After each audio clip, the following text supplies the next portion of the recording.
بسم اللہ الرحمن الرحیم۔ السلام علیکم ناظرین، AWC ایگری کے ساتھ میں ہوں آپ کا میزبان طاہر ندیم۔ ناظرین، آج ہمارے ساتھ موجود ہیں ملک حاجی محمد نواز ڈمرا صاحب، جو کیٹل فارمنگ کرتے ہیں۔ تو آج ہم ان کے تجربات اپنے ناظرین کے ساتھ شیئر کریں گے، تو آئیے ان سے بات کرتے ہیں۔ السلام علیکم۔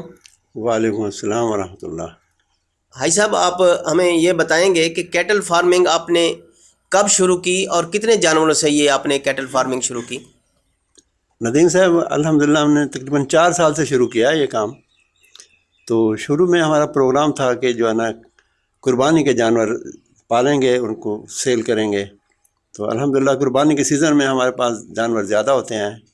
شروع میں تقریباً پہلے سال ہی ہم نے 50 جانوروں کی پرورش کی، پالا ان کو اور سیل کیا، اور اس کے بعد دوسرے سال اس سے زیادہ بڑھ گئے، 200 تقریباً۔ پچھلے سال ہم نے 250 جانوروں کا کام کیا، اور ان کی جو ہے نا قربانی کے دوران سیل ہوئی ماشاءاللہ۔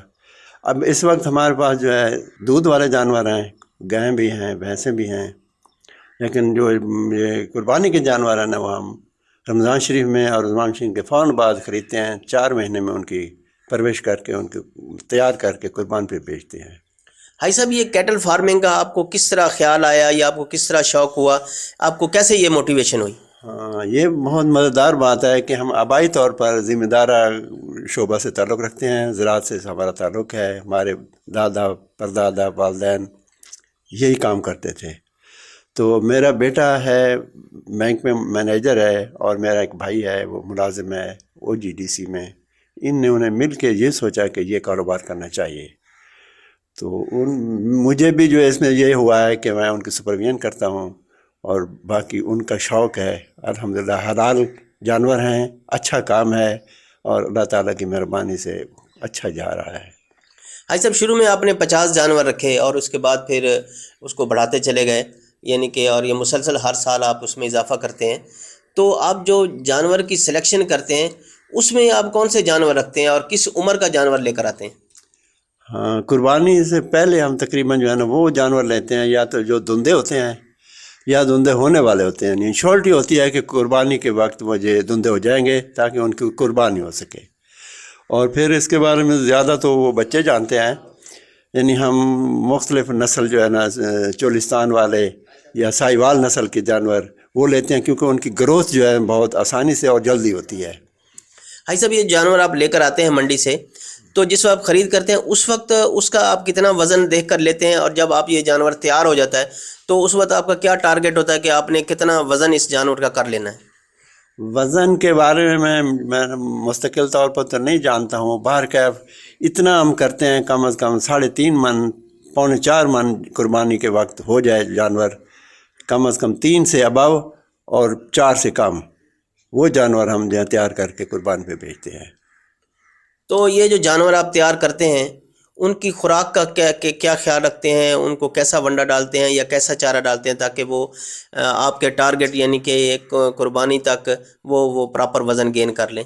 ہاں، اس میں جو ہے نا ہم سائلیج استعمال کرتے ہیں، اور سال میں 2 دفعہ مکئی کاشت ہوتی ہے، اس کی فصل ہوتی ہے، تو 2 دفعہ ہی ہم سائلیج بنوا لیتے ہیں، سٹاک کر لیتے ہیں۔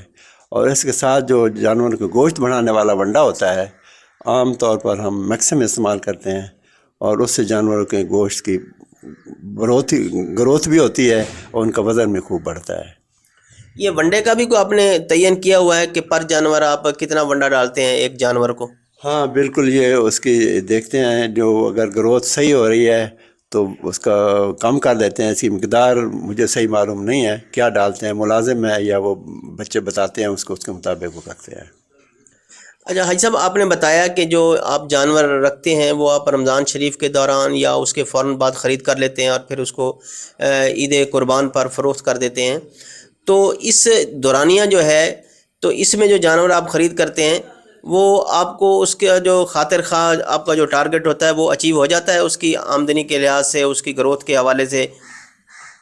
اس بارے میں ندیم صاحب، انسان بہت لالچی ہے، اس کو جتنی بھی انکم ہونا وہ چاہتا ہے اس سے زیادہ ہو، لیکن الحمدللہ اللہ کا بہت شکر ہے کہ جو کچھ ہم نے انویسٹ کیا ہوا ہے اس سے بڑھ کر ہمیں فائدہ ہوتا ہے، اور اس میں برکت ہے۔ اور ضرور ہمیں فائدہ ہو رہا ہے، بہت فائدہ ہو رہا ہے۔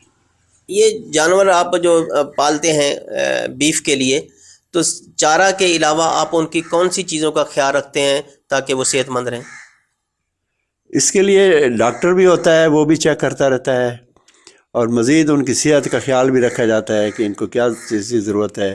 اگر ضرورت پڑے تو ہم سب چارہ بھی استعمال کرتے ہیں، کیونکہ وہ بھی ان کی جو ہے نا نشو و نما کے لیے ضروری ہوتا ہے، وہ بھی ڈالتے ہیں، لیکن اکثر ہم جو ہے نا سائلیج استعمال کرتے ہیں۔ تو حاجی صاحب آپ یہ بتائیں کہ ہمارے لوگ جو ہیں وہ کوشش کرتے ہیں کہ نئے نئے کاروبار کی طرف آئیں تاکہ اپنا روزگار کوئی حاصل کر سکیں، تو ہمارے جو کاشتکار بھائی ہیں یا اور کوئی ایسے لوگ جو یہ کیٹل فارمنگ کرنا چاہتے ہیں، تو ابتدائی طور پر ان کو کتنے جانوروں سے یہ کاروبار شروع کرنا چاہیے جو ان کے لیے منافع بخش ثابت ہو؟ اس بارے میں ان کی اپنی کیپیسٹی ہوتی ہے جناب، جس قدر ان کے پاس سرمایہ ہو وہ اس کے مطابق جانور زیادہ یا تھوڑے خرید سکتے ہیں۔ اگر تھوڑے سے سٹارٹ کیا جائے تھوڑے جانوروں سے تو اس کا تجربہ بھی ہو جائے گا، اور انشاءاللہ آگے پھر اس کی جو ہے نا بڑھتے بھی جائیں گے، تو اس میں اس کو کامیابی ہوتی ہے، یعنی لاس کے چانسز نہیں ہوتے۔ حاجی صاحب جیسے انسان کوئی بھی کاروبار کرتا ہے اس میں نفع نقصان تو ہو سکتا ہے، پاسبلٹی ہوتی ہے، لیکن آپ یہ بتائیں کہ یہ جو کیٹل فارمنگ جو آپ نے شروع کی، اس میں نفع نقصان کا کیا مارجن ہے؟ دیکھیے اس میں کوئی نفع نقصان مقرر تو نہیں ہے، ایک قدرتی معاملہ ہے، کچھ جانور کوئی بیمار بھی ہو جاتا ہے، مر بھی جاتا ہے، تو اللہ تعالیٰ کی مہربانی سے اس کی کمی دوسرے جانور پوری کر جاتے ہیں۔ نقصان بھی ہو سکتا ہے، اس کے لیے بھی تیار ہیں۔ ابھی میں آپ کو بتاؤں ایک مزیدار بات ہے، اللہ تعالیٰ کی مہربانی سے ہم ایک جانور، ایک بہترین مطلب بیل قسم کا ہر سال قربانی کرتے ہیں، دعوت کرتے ہیں، غربا میں تقسیم کرتے ہیں۔ ہمارے جانور قربانیوں کے دوران بیمار ہو گیا، تو وہ بیڑا ایک ماشاءاللہ اچھا تھا، تقریباً 2.5-3 من کا تھا، تو میں نے بیٹے سے کہا بیٹا آج جو ہے نا اللہ تعالیٰ سے سودا کرتے ہیں، تو میں نے اللہ تعالیٰ سے دعا کی، التجا کی، یا باری تعالیٰ یہ بچڑا یہ ٹھیک ہو جائے تو اس کی جو ہے دعوت کریں گے، آپ کے نام پر ذبح کریں گے۔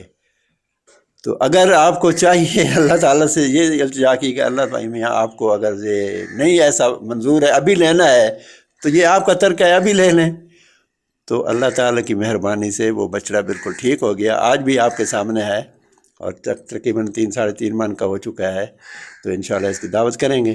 تو اللہ تعالیٰ کی ذات پر بھروسہ کیا جائے تو انشاءاللہ کامیابی ہوتی ہے، اور اس میں فائدہ ہی فائدہ ہوتا ہے۔ اچھا حاجی صاحب یہ جاننا چاہیں گے کہ یہ جو جانور ہم پالتے ہیں، جیسے کہ آپ تقریباً جانور جو خرید کرتے ہیں ان کو 3 مہینے کا یا 2.5 مہینے کا، 2.25 مہینے کے وقفہ رکھتے ہیں تیاری کے لیے، تو یہ جو دورانیہ ہے 3-3.5 مہینے کا، یہ زیادہ سود مند ہے کہ یا اگر کوئی اس سے زیادہ عرصہ کے لیے اس کو تیار کیا جائے تو وہ زیادہ فائدہ مند ہو سکتا ہے؟ اس میں ہمارے تھوڑے ٹائم میں جو ہمیں تجربہ ہوا ہے نا، وہ بہتر یہی ہے کہ 3 مہینے میں 3.5 مہینے میں پال کر اگر بیچ دیا جائے تو اس میں فائدہ زیادہ ہے، کیونکہ اگر زیادہ عرصہ پالیں گے، کھائے گا زیادہ، خرچہ زیادہ ہوگا، اس کی گروتھ اور انکم اس کی کم ہوگی۔ تو حاجی صاحب جب یہ جانور تیار ہو جاتے ہیں تو ان کی جو فروخت کا معاملہ ہے وہ آسانی سے ہو جاتا ہے یا اس کے لیے بھی آپ کو کوئی مشکلات پیش آتی ہیں؟ اس بارے میں ہمارا 1-2 فرم ہیں، یعنی جماعتیں ہیں، ان سے رابطہ ہے، اور وہ قربانی سے پہلے ہی 2-3 مہینے ہمیں آ کر اپنا ٹارگیٹ دے جاتے ہیں کہ ہمیں اتنے جانور چاہیے، اتنے جانور ہمیں چاہیے، تو وہ بھی سیل کر دیتے ہیں ان کے مطابق، اور اس کے علاوہ یہاں ہم اپنے موجود بھی ارد گرد کے لوگ آتے ہیں، وہ بھی لے جاتے ہیں۔ تو حاجی صاحب فروخت کے لیے فی جانور آپ لم سم قیمت طے کرتے ہیں یا اس کا وزن کر کے فروخت کرتے ہیں، یہ کیا طریقہ کار ہے؟ اس کے بارے میں مختلف چیزیں ہیں جی۔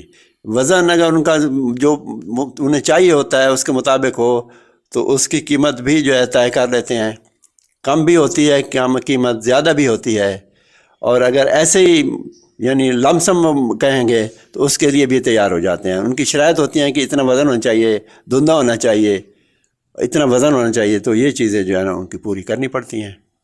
بہت بہت شکریہ حاجی صاحب، آپ نے اپنا قیمتی وقت ہمیں دیا۔ آپ کی مہربانی، آپ تشریف لائے۔ مہربانی حاجی صاحب، بہت بہت شکریہ۔ ناظرین، جیسا کہ آپ نے سنا کہ ملک حاجی محمد نواز ڈمرہ صاحب نے کیٹل فارمنگ کے حوالے سے انتہائی مفید معلومات ہمیں فراہم کی، جو ہمارے کیٹل فارمنگ سے وابستہ یا وابستہ ہونے والے بھائیوں کے لیے بہت ہی ممد و معاون ثابت ہوں گی۔ آج تک کے لیے اتنا ہی۔ آئندہ سیگمنٹ تک اپنے میزبان طاہر ندیم کو دیجیے اجازت۔ اللہ نگہبان۔